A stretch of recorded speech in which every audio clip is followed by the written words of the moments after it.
You're listening to Wet Shaving Talk, powered by Sharpologist.com, where we're dedicated to preserving the art and skill of classic shaving. I'm your host, Joe Borrelli, and today is October 13th, 2025.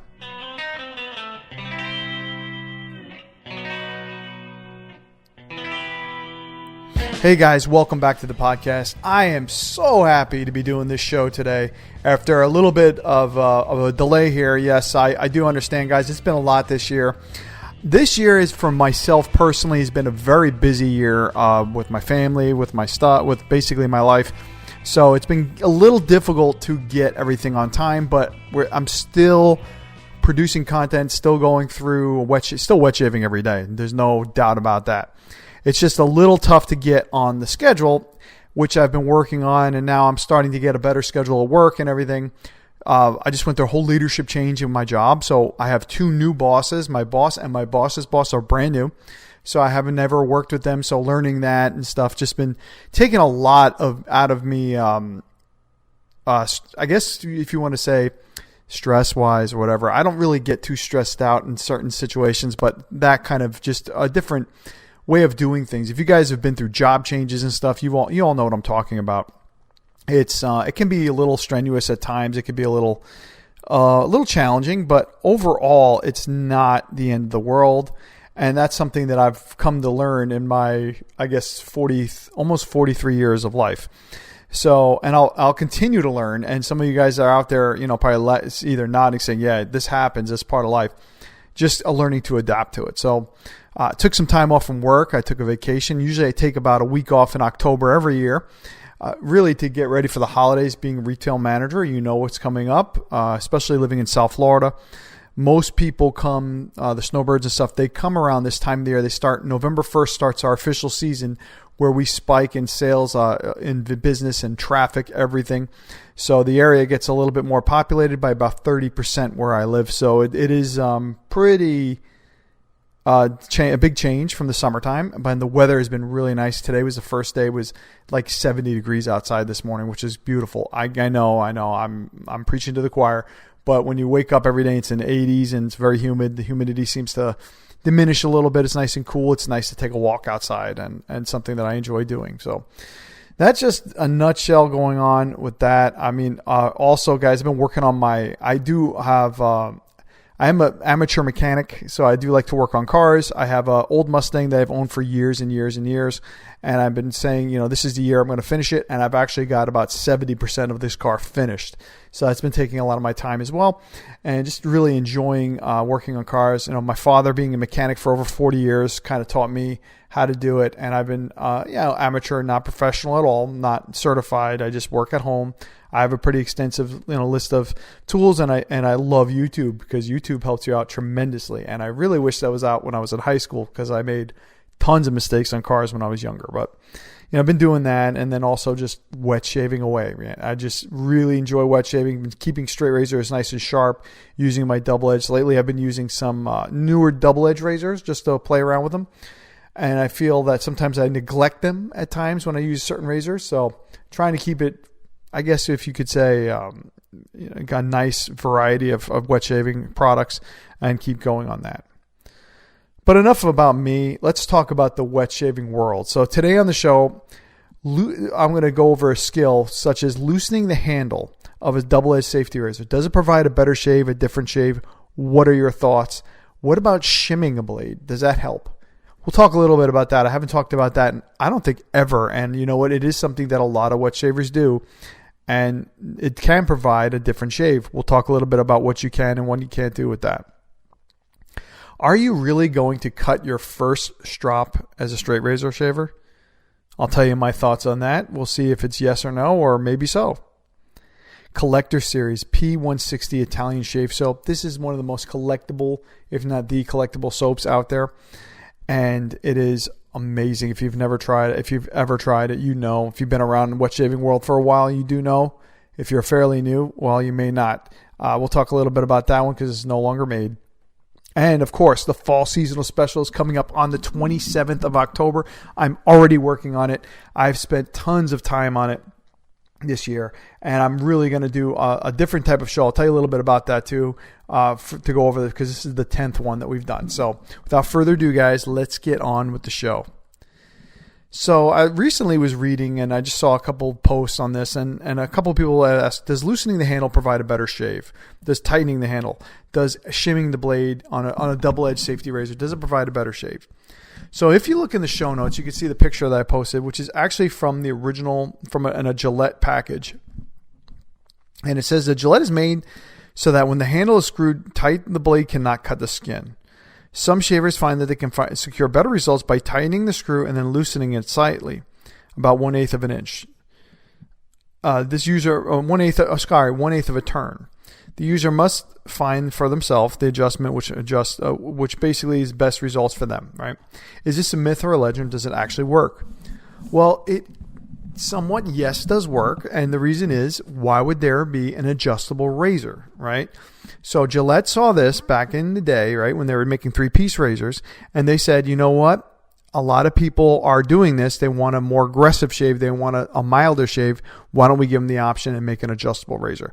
So what adjustable razor does, it adjusts the gap. It adjusts the tension of the blade and adjusts the gap to make it either closer or milder, right? Not as close.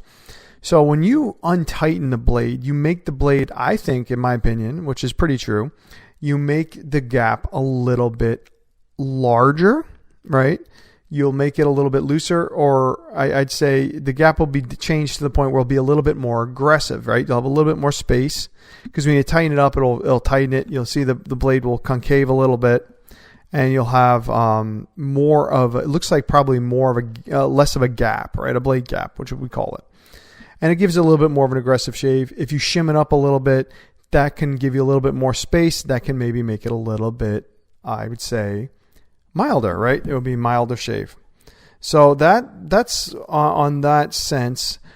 A lot of people will like to adjust their shave and adjust the way they do it. So that customized shave came across really back in the late 1950s. And when they made the twist to open razors, you really couldn't get too much of an aggressive, of a different shave with the blade, not the blade gap, blade exposure on it, right? I think I said blade gap before. I think it changes the gap a little bit, but that doesn't have too much to do with this. It changes with the blade exposure by slightly exposing the blade a little bit more, giving you more of an aggressive shave when you do loosen the handle. When they switched to twist to open TTOs, right, you really couldn't do that, because or maybe 1/8 of a turn you probably could, right? And it wasn't so much with a 3-piece razor. It's a lot easier to do. It would, I guess you could say, it would open up those doors a little bit, those silo doors, which can get in the way, and it really wouldn't hold the blade down. So you got to be kind of careful with that. I wouldn't recommend it. So that's why you can do like a shim. And what a shim could be, they make shims. Some companies make shims, like some 3D printing guys make. I know Frugal Shave makes one.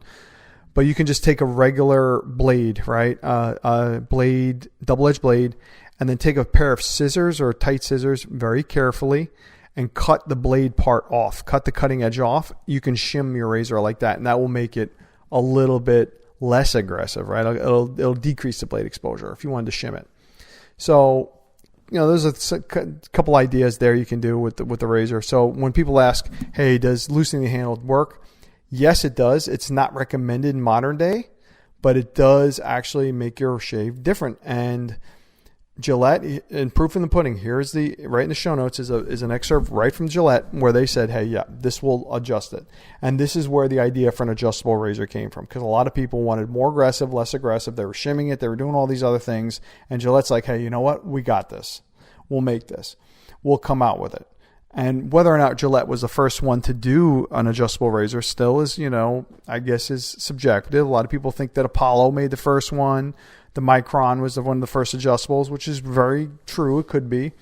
But for argument's sake, we'll say that Gillette did it, and that's where they came up with the idea of the adjustable. Now, you can do this with a regular razor, a 3-piece razor, or honestly, any razor you own. I've done it before, and shimming it and stuff can work. Or you can get different blade gaps or blade exposures or different types, top caps and guards as well. So that's my thought on that. Is it a myth or does it actually work? It does actually work. The only thing is, we use some caution. If you loosen it too much, you might get some blade chatter. And if the blade moves around, you can cut yourself, or you can get a really uneven, very, very terrible shave. Like, it won't be very consistent, and it'll be kind of aggressive and cause some irritation. So just be careful with it, but understand, yes, it does work. And if you wanted to, there's plenty of sites out there and stuff. They'll show you some information, but again, take it all with a grain of salt. It's all subjective. A lot of people think this is the right way, that's the right way, whatever. But there is, different ways of doing it. And remember, your mileage will always vary when it comes to wet shaving. So are you going to cut your first strop? All right, let's do this scenario. Let's see where you're at. You just started straight razor shaving, right? You decided, I want a straight razor shave. In order to do so, you have to purchase a straight razor, of course, right? And a strop to keep it sharpened at the bare minimum. You don't have to, if you don't want to go with the stones and with all that other stuff, you need to at least get a strop. Well, the first question is, hey, am I going to cut my strop? A lot of people say I should get a dummy strop or a cheap strop or a practice strop before I do that because I'm going to cut it. Well, are you? Well, to answer that question, I would say a big fat maybe, right? I personally have not nicked every single strop I've ever owned. Have I cut it to the point of no return? No. Can you repair a nicked strop? Yes. So it happens, and when it does happen, the first time especially if it's a newer strop, it stings.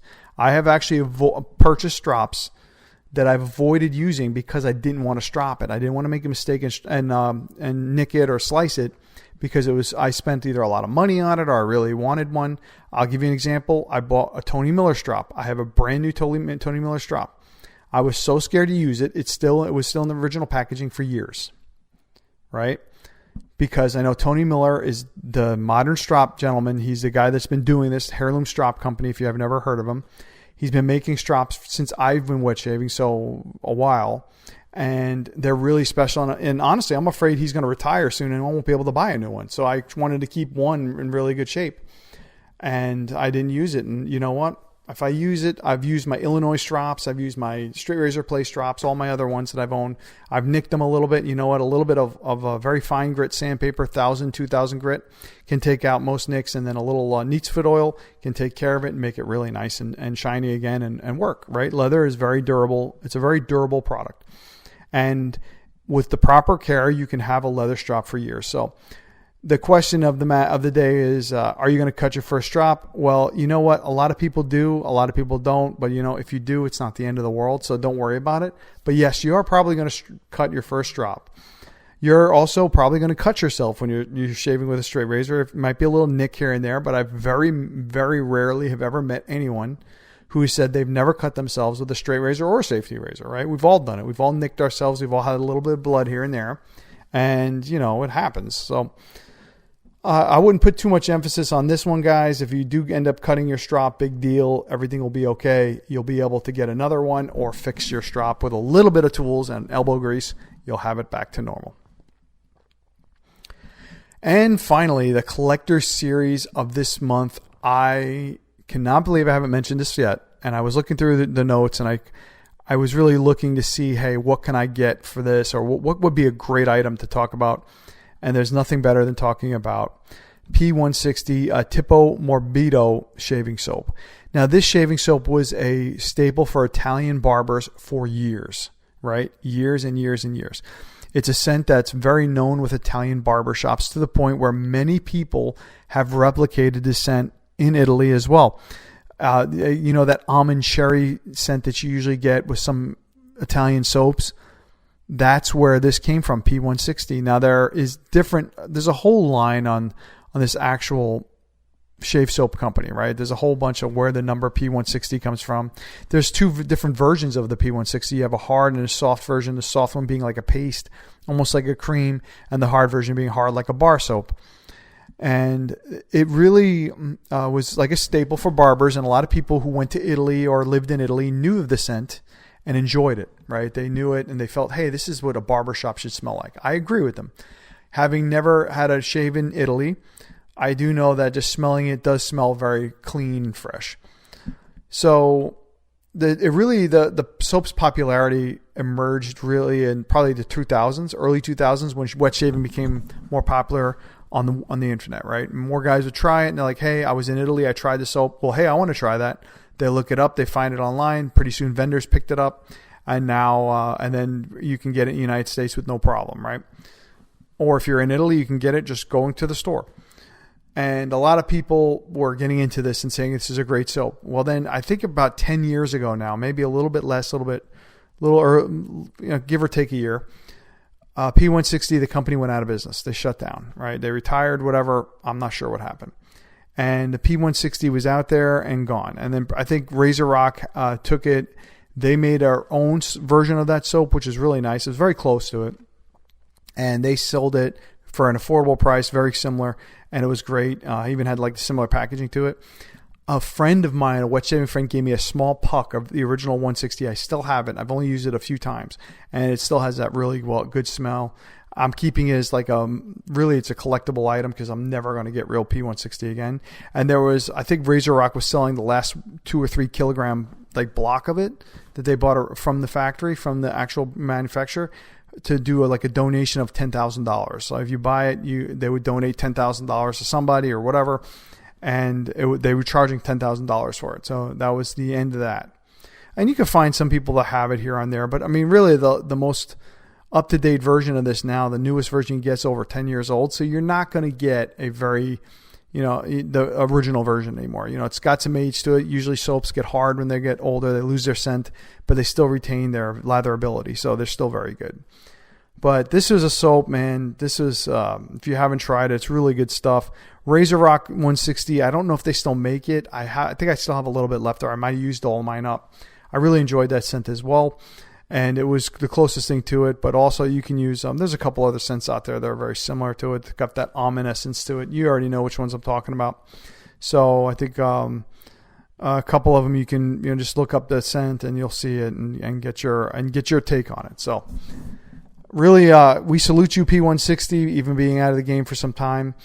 You are the collectible soap of the episode, and the first one I think I've actually featured on the show in the Collector series. All right, guys. So, that concludes the podcast for this week. I know a little bit shorter on content than usual, mainly because I've been working on that fall seasonal special coming up. And this is a really special one because this is the 10th anniversary of the fall seasonal special. I just went through it. I linked in the show notes every single episode that we've had with Sharpologist, so you can see over the years how it's gone through.